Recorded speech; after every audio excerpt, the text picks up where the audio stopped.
This is Natalie in DC, and you're listening to Two Broads Talking Politics.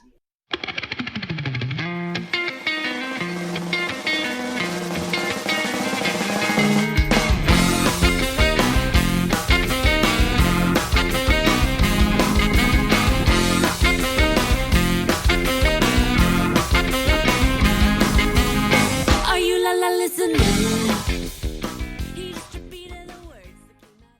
Hi, everyone. This is Kelly with Two Broads Talking Politics, and the second broad on with me today is Representative Katherine Clark, who is the Vice Chair of the House Democratic Caucus. Hello, Representative Clark. Hi, Kelly. I'm so pleased to be with you today. Thank you for having me. Yeah, I'm really excited to talk to you. So there's so much that one can talk about these days. But I wondered, I was looking a bit at your biography, and it looks on paper like you have this fairly traditional path into politics, sort of moving up in the ranks. But I was wondering what got you interested in politics in the first place, and how you sort of started that journey. You know, I never saw myself seeking elected office, never mind being in Congress. In fact, my husband often thinks there should have been some sort of prenuptial disclosure of my interest in all of this. But I got interested when I moved to a new community outside of Boston, and I was very active in my day job as general counsel, working on child care issues. And 8 people were running for 9 open seats on the Melrose School Committee. And I decided the chance to be involved on the local level in education and making sure that every family could access full-day kindergarten was an opportunity that I wanted to be a part of. And it was also guaranteed that I would win. That's a nice first race to start off in. Yeah. I think my husband also thinks there should have been a prenup about my interest in politics, so I hear you. Yeah. And, you know, as I have sought other opportunities, being in the State House and then in Congress, I have found that there's also an advantage to never seeing myself in this position. That there's 2 things it's really taught me. One, there's a certain freedom in just being able to come here and vote what you think is good for your district and good for the country without an eye on the next political step for you personally. And to make room at the table for more women and more women's voices is something that I have never forgotten. People who helped me along the way, and really to be that hand reaching back and pulling other women up and saying, I didn't look at Congress as a place that I would be, but you should. Yeah, and so this Congress, of course, has more women than have ever been there before. What kind of a difference does that make, having more women at the table, in committees, on the House floor for votes? How does that affect the whole dynamic of what's happening in Congress? And I know, Kelly, this overlaps with your personal story a lot, but I was co-chair of the Red to Blue last year, which is the Democrats in the House political arm that look to recruit and support candidates running for Congress. And I saw so many women who started in the Women's March so concerned about the future of the country and what this administration would mean to women and families and our economy. And they took that march and turned it into a run for Congress. And as I traveled the country, I saw women who had never been involved in politics, and maybe certainly for the first time supporting a Democrat. They were the ones that were manning the phones in Texas and Illinois and New Jersey and Wyoming and all the places that I traveled. And they were knocking on doors, and they were giving, small parts of their paycheck to their candidates because they saw what was at stake. And we elected the most diverse caucus in the history of Congress in 2018. And it has put all those issues that we care about on the front burner, whether it's access to child care, protecting our right to health care, making sure we're covering pre-existing conditions, and that being a woman alone does not, again, qualify as a pre-existing condition. Making sure we're doing everything we can to reduce gun violence in this country, raising the minimum wage, ensuring pay equity for women. All of these are bills that the Democrats in the House have passed.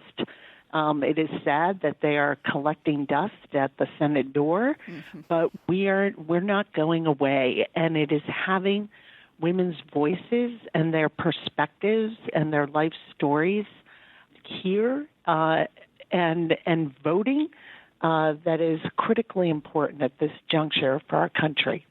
So I've talked on here on this podcast a number of times about how crushing it was to not elect a woman president in 2016. I had in elementary school had said I was going to be the first woman president, and then was actually hoping that before I turned 35, I was hoping before I turned 35 there would be a woman president, but that didn't happen. So, I know for me and for a lot of us, this sort of crushing disappointment of coming so close to finally having a woman as president, and having that dashed in such a terrible, terrible way with the election of Donald Trump. But do you think it would make a difference? What kind of difference do you think it would make to have a woman president if we are able to finally elect a woman in 2020? What that will mean to women and girls in this country? I think it is that role model that makes such a difference. It is why it's so important that we have that diversity in the House Democrats, that people can look at the Democratic Caucus and see people who look like them, whether that is gender or race or ethnicity or religion. That is what makes representative government really work. And so I think that what we saw in 2018 is that this sort of myth that I hear even from other Democrats repeated, that the country is just not ready for a woman president, is just that. It's a myth. We can see with the leadership style of Nancy Pelosi, the fact that 7 women are chairperson of major committees here in the House of Representatives. These are critical accomplishments, and a woman president is not only going to bring those perspectives of being a mother and a daughter, of knowing what it means not to be able to know how you're going to balance the bills between child care and the salary you're bringing in, that women understand that sandwich generation where you're still caring for children but very much caring for elderly parents and what that means. These are the type of experiences that women bring to the table. We bring a leadership style that I think is one of consensus building and truly listening and understanding, but also being able to be tough and good negotiators is exactly what we need in our next president to help us begin to undo the damage from this president who leads by chaos and bullying and oppression of people of color and of women. Yes. Yeah. So I wanted to ask you about one of the bills that you sponsored, I think it's called the Be Heard in the Workplace Act. And I also want to know who has the job of coming up with these titles that then are great acronyms. So it's the Bringing an End to Harassment by Enhancing Accountability and Rejecting Discrimination in the Workplace Act. Be Heard Act. So tell me a little bit about that act and what you're seeking to do with that legislation. Yeah, the Be Heard Act, and we have very talented staff who help us with these clever names and acronyms. We always have to give a shout out to talented staff who really make everything work here in Congress. But is a bill that I filed with Patty Murray, Senator Patty Murray, and it is the comprehensive response to the Me Too movement. Just having passed the 2-year anniversary of the revelations about Harvey Weinstein that really brought so many stories of brave survivors to the forefront. And we learned from those lessons and said, what can we do to change federal law to make sure that every workplace is a safe one? And this may have taken root in Hollywood, but it applies equally to women working on farms, in restaurant kitchens, in offices and small businesses across this country. And so it is a comprehensive response that will give the tools that are needed to make sure that women don't sign away all their rights by a non-disclosure agreement or a pre-dispute settlement agreement on day one of their job. It will make sure that they have time that they need by extending the statute of limitations to get out of a bad situation and then bring their claim, because we see too many women who cannot take the economic risk of bringing a claim before they find a new place of employment. So these are just some of the provisions that will really put the strength of federal law into ensuring that every single workplace is one of dignity. And I had the great pleasure a few weeks ago, just a gorgeous fall day with a blue sky, and we were out in a rally on this act, and we had a 8-foot megaphone that an artist designed so that we are sure that we are going to be heard. And I got to talk to one of the leaders in the Fight for 15, Ms. Johnson, and she told me about how when she, at her workplace, was grabbed by the breast by her boss, and just how humiliating that was for her, but how badly she needed that job. And in order to support her family, she didn't feel like she had recourse. And she was there. She reminded me of an exact similar situation when I was a waitress in college. But it's for those stories. It's for women who have suffered too long from harassment, from assault, and to make sure that we say we not only heard you in the Me Too movement, but we're going to take concrete actions to change the law, to hold people accountable, and to give businesses that may not have big HR departments the tools and resources they need to have training and to have manuals that lay out the expectations clearly, that every single place of work is going to be one where people are judged solely on their performance for the job they were hired for, and that they can go to work free from harassment and free from fear. And so it is exciting. We have over the majority of the House Democrats signed on, and I am very excited and positive that this bill is going to get over the finish line. So, I think a lot of people were worried that if impeachment started, that would just derail everything, nothing would happen. The House has been so busy. You have been doing so much work, passing so many bills, and it's really the Senate, which is not focused on impeachment, that is doing nothing, as far as I can tell, is really obstructing so much of the progress that the House is trying to make. What can and should we all be doing, everyone listening, to help ensure that so much of this incredible legislation that you're passing at least gets a fair hearing in the Senate?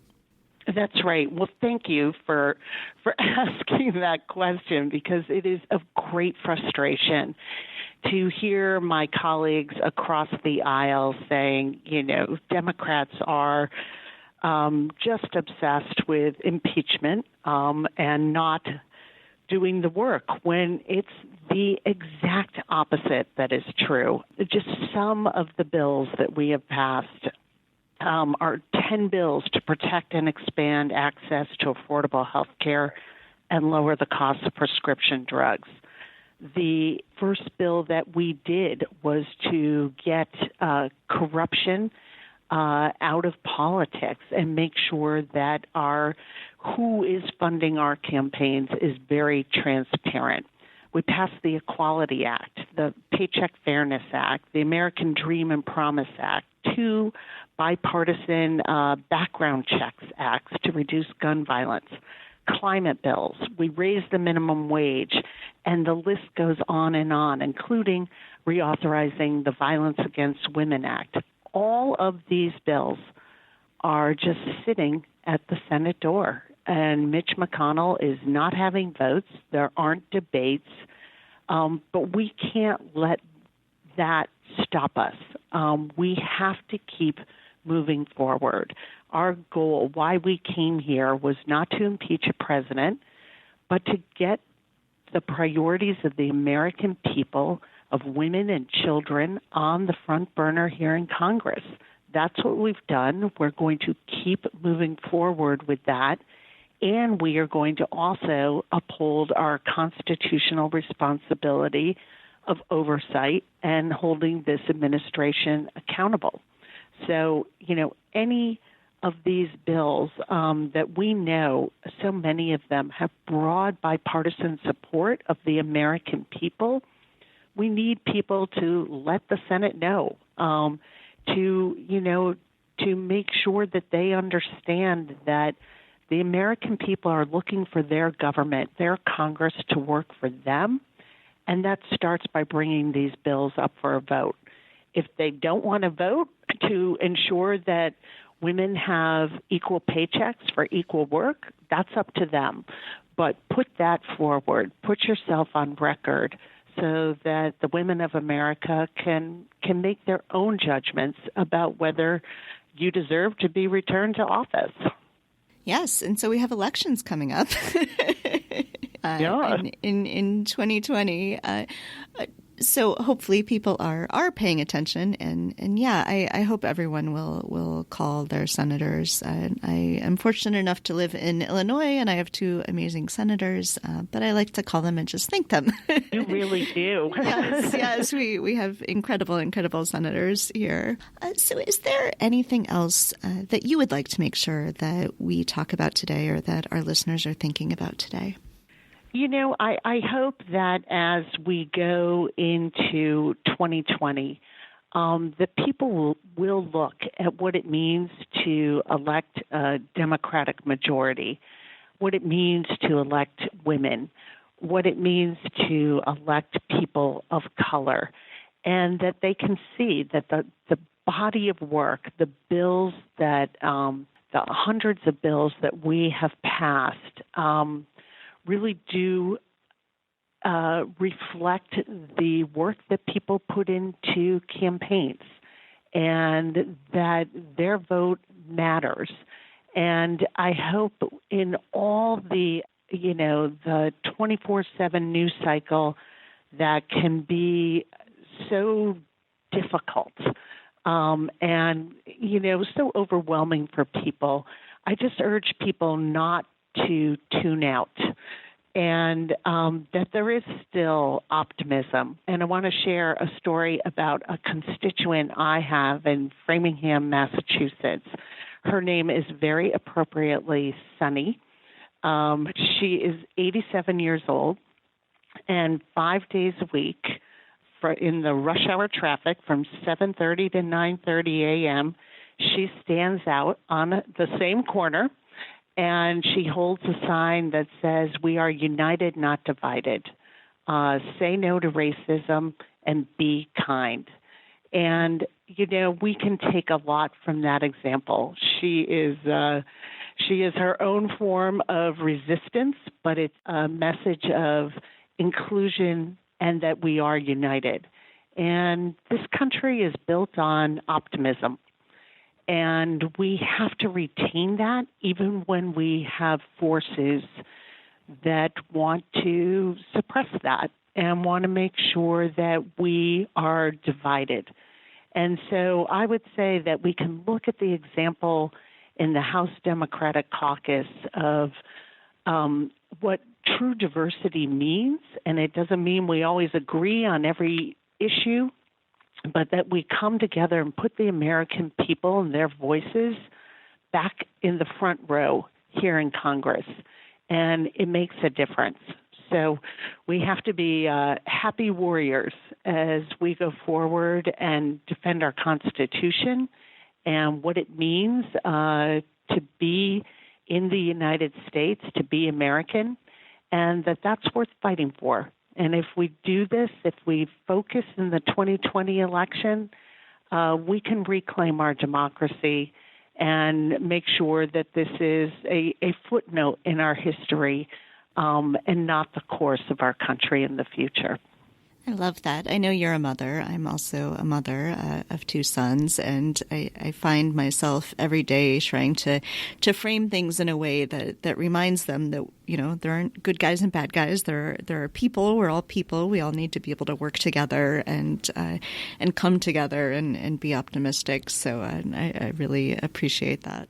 Oh, well, thank you. And, moms are going to change the world. Yes, we are. We're already changing Congress. And I think that what women understand is that that real connection to the future through our children. And that this is really about them. As Nancy Pelosi always says, the top three issues are our children, our children, our children. And that really applies to our nation's children. And we have to govern and have a democracy that is worthy of them. And I believe that with everything that is going on, all the misrepresentations, the challenges to our Constitution, the lack of moral compass that we see from this White House, we still are a country that can tap great strengths and can reunite ourselves with the common purpose of equality and justice. Well, excellent. Representative Clark, thank you so much for joining me today on the podcast. This was really fun, and I just love hearing about all the wonderful things. I know everyone talks about Congress being broken, but I think the House is just a really terrific example of how much good can be done. Oh, well, thank you, Kelly. I really enjoyed our conversation. Thank you for listening to Two Broads Talking Politics, part of the Dimcast Podcast Network.